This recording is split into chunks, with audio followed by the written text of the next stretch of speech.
Hello, friends, and welcome back to Stories About Entitled People. The madness of some people simply has no limits. In our first story, we'll tell about such a person. In the end, our OP even had to lock himself in his car to ensure safety. But before we begin, don't forget to subscribe to our channel if you're new here and turn on notifications so you don't miss a new video every single day. Here we go. Entitled woman needs this house.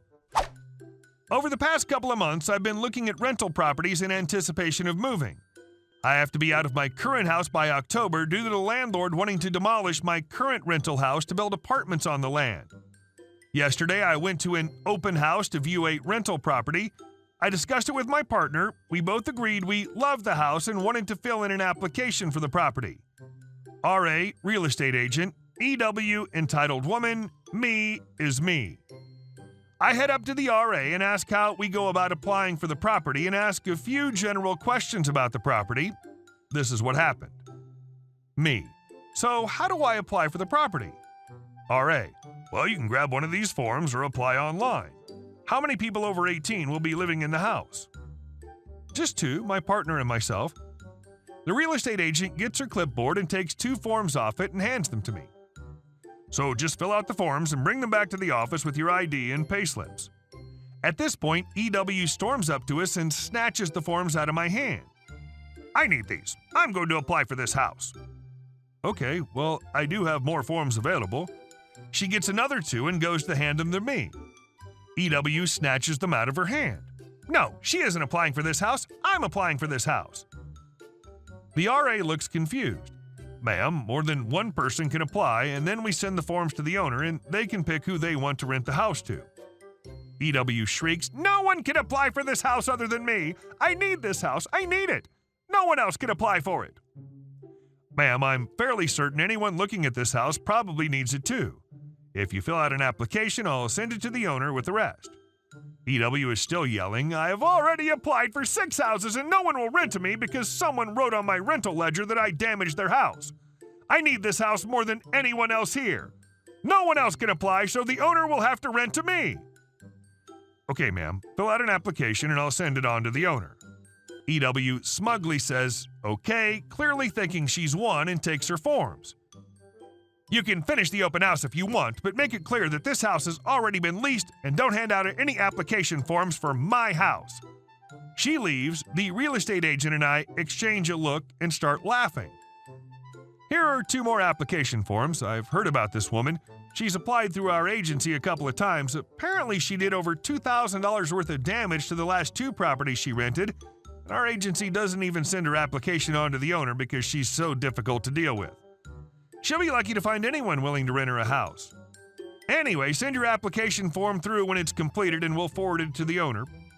Me. Thank you. I hope you don't have to deal with any more crazy people.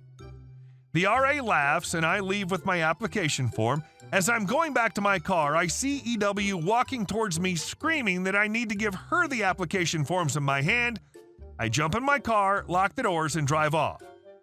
It was a crazy experience. And our next story. I am and always have been a very fluent reader. Reading comes naturally to me, and I read literally everything from short stories to novels, from children's books to biographies, and, this is important, manuals and instructions, including, when I have too much time on my hands, laws, rules, regulations, and legislations. I'm the guy who reads the fine print. I'm the guy who reads the disclaimer. Many a time this has come in handy. For example, when friends or family have some problem with their household, equipment, computers, etc., they call me. Then when I've solved their problem with usually a simple fix, they ask me how I did it, and it always surprises them when I tell them I just read the manual.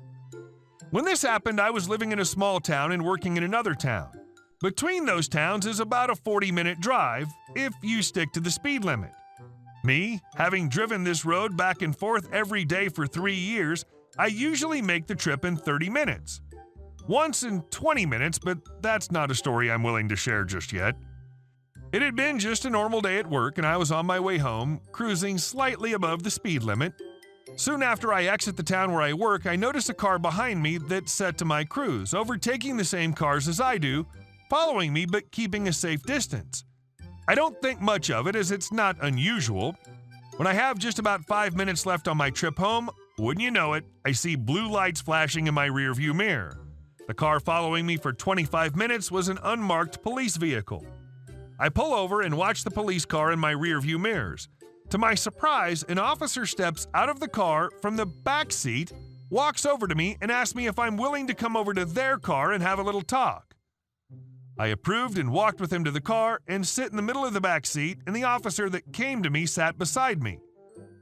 To explain the situation a bit, there were 4 officers in that car, 2 in the front and 2 in the back, and I was now crammed in between the 2 in the back. It so happens that the other officer in the back is a good friend of mine, so I have some info on what happened after I left the police car. But let's not get ahead of ourselves. The officer at the wheel was, I later found out, the senior officer and the one taking point on all this. The other 3 just laid back and listened in.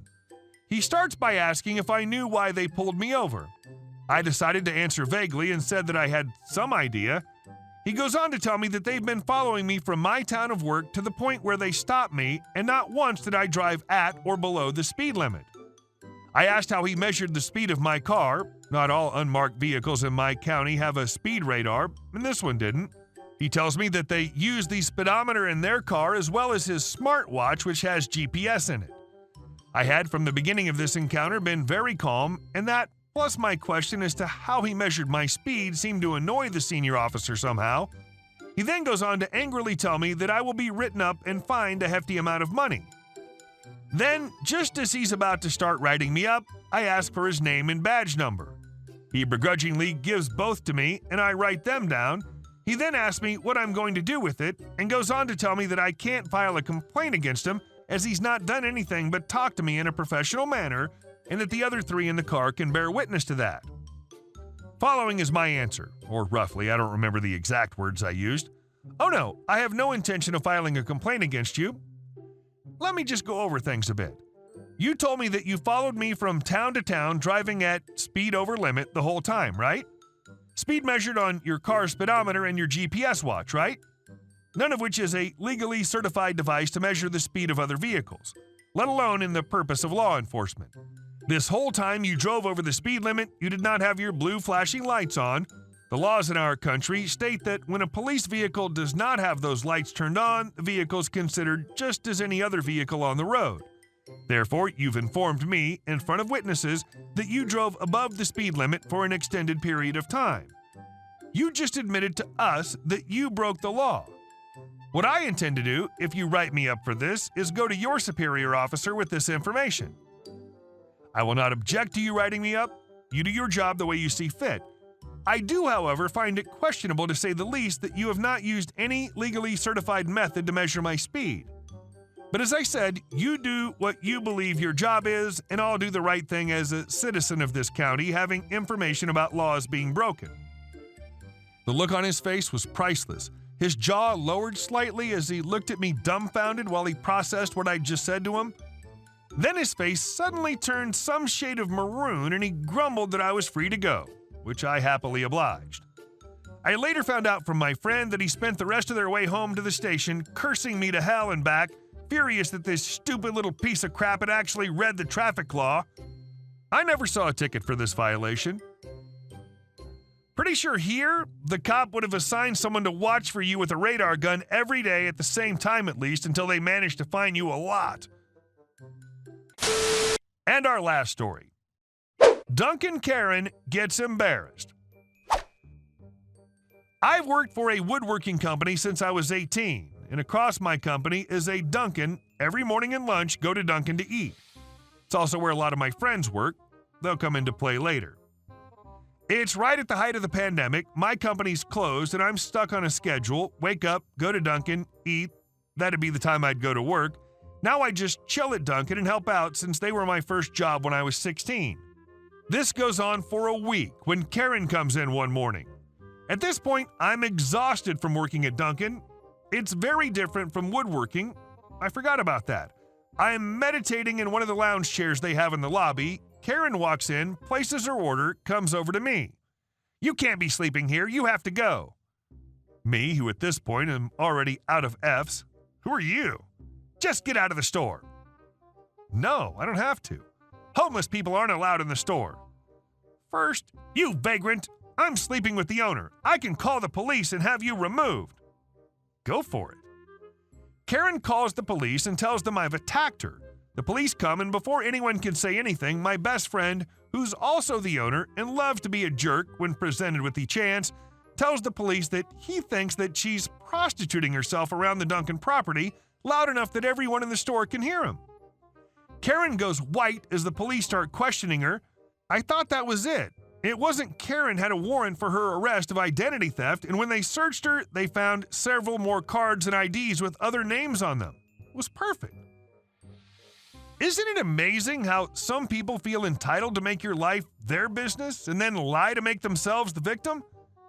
I have no idea why they expend their energy like that. Hey guys, thank you all for watching the video. I'll see you in the next one.